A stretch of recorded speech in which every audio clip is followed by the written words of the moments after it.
أعوذ بالله من الشيطان الرجيم. بسم الله الرحمن الرحيم. سبحان الذي لا علم لنا إلا ما علمتنا إنك أنت العليم الحكيم. رب اشرح لي صدري ويسر لي أمري واحلل عقدة من لساني يفقهوا قولي.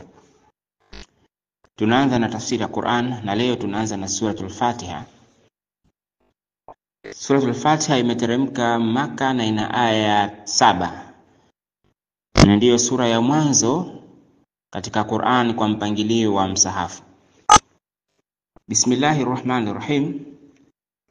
Bismillahi kwa jina la Allah subhanahu wa ta'ala, au naanza kwa jina la Allah kuifungua Qur'an. Ar-Rahmani, Mwenyezi Mungu mwenye kurehemesha rehema kubwa kubwa. Ar-Rahimi, Mwenyezi Mungu mwenye kurehemesha rehema ndogo ndogo.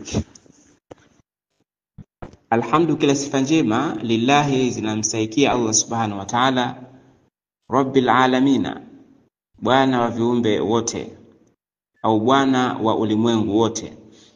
Ar-Rahmani, Mwenyezi Mungu mwenye kurehemesha rehema kubwa kubwa. Ar-Rahimi, Mwenyezi Mungu mwenye kurehemesha rehema ndogo ndogo. Maliki yaumiddin, mfalme na mmiliki wa siku ya malipo. Maliki yaumiddin, mfalme na mmiliki wa siku ya malipo. Iyyaka na'budu, wewe peke yako ndiyo tunakuabudu. Wa iyyaka nasta'in, na wewe peke yako ndiye tunayekuomba msaada. Ihdina siratal mustaqim, tuongoze njia iliyonyooka. Siratal ladhina, njia wale ambao an'amta alaihim, uliowaneemesha juu yao. Ghairil maghdubi alaihim, sio njia ya wale ambao wameghadhibikiwa juu yao. Wala dhalin, wala sio njia ya wale ambao wamepotea. Hiyo ndio suratul Fatiha kwa ufupi. Bismillahirrahmanirrahim. Bismillahi maana yake ni kwamba abda qira'at al-Qur'an, ninaanza kusoma Qur'ani. Musta'inan bihi ta'ala, kwa kutaka msaada wa Allah subhanahu wa ta'ala. Ar-Rahmani, Mwenyezi Mungu mwenye kurehemesha rehema kubwa kubwa.